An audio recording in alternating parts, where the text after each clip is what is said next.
everybody. This is the Black Flag Running Club. I'm your head coach, Aaron Adranya. We're in week 11, and this is the Stash Attack. Stash Attack. Stash Attack. Stash Attack. Stash Attack. Stash Attack. Stash Attack.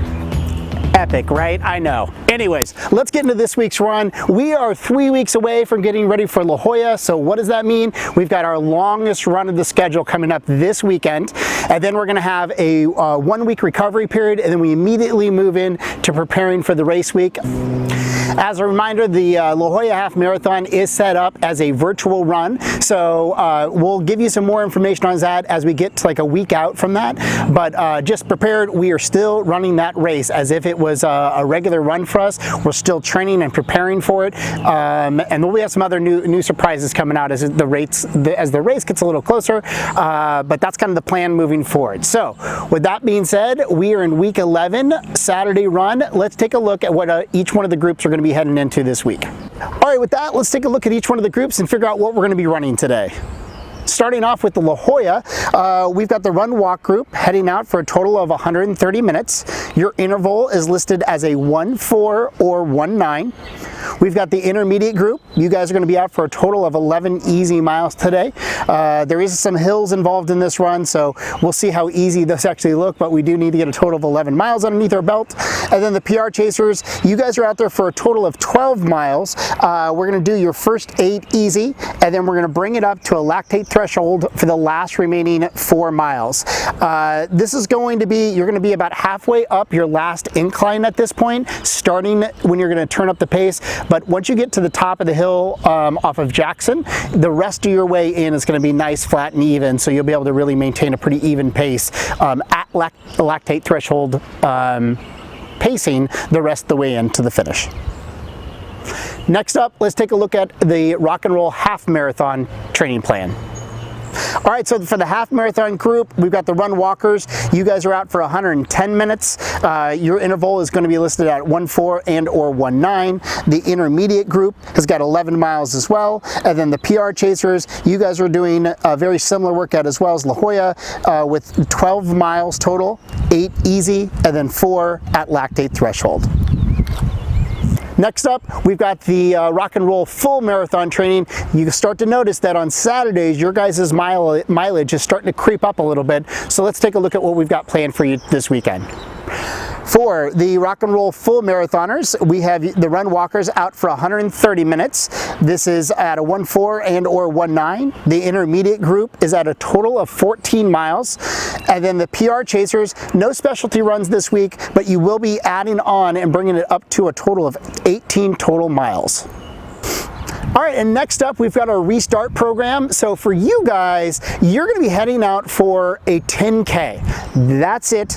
All I want you to keep in mind as you guys are heading out for your 10K this weekend is that I'd like you to be able to try to maintain a pace the entire time that you're out there. So it doesn't matter if you're doing the interval program or if you're doing the the intermediate group. I'm just hoping is that whatever pace you guys head out at, and again, that could be an interval, both running and walking combination, but that you're able to maintain that similar pacing on your way back, right? What I don't want you to do is expend all your energy on the first half of the run and then you find yourself crawling back to the finish line, right? So what your plan is, you're going to be doing a nice easy 10K. What I'd like, that's 6.2-ish miles, something like that. What I'd like you to do is just really kind of go out there, and we're really looking for a solid number from you, right? How long does it take you to complete that time 10K? The reason this is relevant is that we're going to be plugging it into one of our pace calculators, and then from there it's going to help us determine when we start doing some of our other speed workout a little bit later in the season, actually how fast and or how slow we should be running on those runs. So for you guys, nice and easy directions this weekend, nice simple time 10K. Measure how fast you're going or time yourself, and then when that's all said and done, we'll be able to plug that into the calculator. There'll be an additional addendum that will give you some additional information related to that. So with that, good luck to you. Alrighty, so we're heading out to Mission Trails this weekend, and I'm going to go over the map from you a little bit, but I think the question came up, I think it was on Facebook, about parking. So we're not actually going to be heading out into the trail system of Mission Gorge and Mission Trails. That has actually been closed. But we are going to park on the Santee side of Mission Trails before we get to the guard gate, which means that that's all public access parking. You'll be able to park there. There shouldn't be any issues from there. And then furthermore, we're actually just going to stay on that main frontage road that's going to run directly through the center of the park. Again, we're not going down into the trail, so I don't think the rangers are going to give us any problems from being out there. When you actually hit back Friars Road again on the opposite side, from there we're going to continue running through the houses in the neighborhood in that vicinity. I'm going to go over the map a little bit more detail, but I wanted to specifically address about parking and why I'm not looking at this as being too big of an issue from us being out there. So generally speaking, we want to park on the frontage roads before we get to the gate on the Santee side of Mission Gorge, and then from there we'll actually start and head into the rest of the course from there.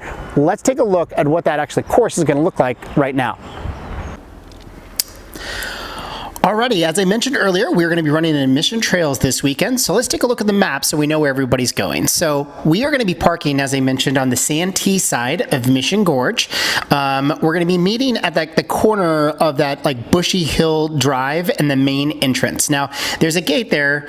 We want to park before you actually get into the park, so that way there's no issues if rangers come by and or if they shut the gate while we're out there, no one's getting locked in. So again, the trail system is closed, but I think this main frontage road has remained open, which is why we've designated it as the place that we're going to be running this weekend. So park on the main road, and here we go. So we're going to take off, and it's going to be cutting through the straight center section of the park. This is a paved kind of rolling hill environment. There won't be any traffic, and hopefully there'll be very few people out there. When you get to the very end, you'll run into the other side of Mission Gorge Road. From there, you're going to be making a right-hand turn. You're going to be heading down Mission Gorge Road. This is a very long downhill, so it'll be nice, comfortable, and relaxed as you head down towards the bottom. We are then going to be making a left-hand turn on Zion. From there, we're going to cut into this neighborhood, heading down Zion until we run into Waring Road. We're going to follow Waring Road. We start to see the beginning part of an incline at this point as it kind of wraps around. Then we run into Navajo, where we'll be making another left-hand turn, following Navajo Road up until we hit Jackson. Now, this is going to be the important turnoff for the two groups. The half marathoners generally are going to be making a left-hand turn at Jackson, while the full marathoners are going to be making a right-hand turn. So from there, I'm going to finish talking about the full marathoners because we all kind of end up back at Mission Gorge Road, but I want the full marathoners to have a good idea as to where they're heading. So from here, you're going to be making a right on Jackson Road. It is going to be looping around, and eventually you're going to be making the left on Lake Murray Road, taking it up until you run into Navajo Road, and then making a left there. This is actually going to cut in front of Cowles Mountain, so it'll be a territory that some of you guys are familiar with at the corner of Gulf Crest, where you'll make your right-hand turn. That's where that entrance to Cowles Mountain is at. Follow Gulf Crest around. It is eventually going to drop you off at Mission Gorge Road, and you're going to be making a left-hand turn here until you get the back entrance to the park. Now, remember the half marathoners, you guys made the initial turn on Jackson Drive, which dropped you off at Mission Gorge Road, but for you to get to the park entrance, you're going to need to make a right-hand turn. So you'll be coming from opposite ends, but eventually we're going to end up back into the park, following that main frontage road around, and you will finish your run back at, again, the initial staging area that you started from. Depending on which route you go, you could be 18 plus miles and or cutting it short and be closer to that 12-13 mile range, whichever path you decide to take.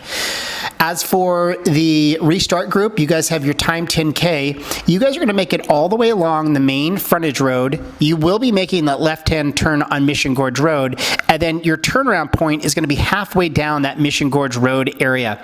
I don't have a defined marker for you, and I apologize about that. If I was out there with you, I'd be putting a cone so you would know exactly where that turnaround point may be, but hopefully you're carrying a GPS watch or kind of have a sense as to where that turnaround point is going to be. Again, it's kind of at the highest point of the hill section there. You won't be going down the pretty dramatic downhill. Once it kind of peaks out, that is going to be that turnaround point. Hope that's a good enough reference for you. I'm sure you'll be fine. Take a look at the map. They will be, available through the Strava links and also the printed version as well. So specifically the time 10Kers, you're going to be wanting to look at map 1, as that is going to be the map that's going to be most closely referred to you. The other two groups, there's the printed map that will be in map 2, and or you can follow along based on which group you're part of on the Strava link. Alrighty, so that concludes our Saturday run schedules. Races are going to be here before we know it. We've only got 3 weeks left before we're heading into La Jolla. We've got about 8 weeks-ish before we go into rock and roll. So it's going to be here before we know it. So it's really important for us to stay on top of our training and our, especially these specialty runs. These are really where they're going to start to pay off, because you've already built a really strong base. Now we're adding a little bit more technical, not only in distance, but also the rate in which that we're running. And this is all going to translate into overall performance when it actually comes to the course. So make sure we stay on top of those. By all means, if you've got any questions for me as we kind of go through this interesting time, let me know. I want to make sure that I'm there for you and be able to answer all your questions. You can always just shoot us an email at coach@blackflagrunningclub.com. Outside of that, that concludes week 11, Saturday's run. Outside of that, stay connected, be safe, run strong, and we'll see you guys on Tuesday morning.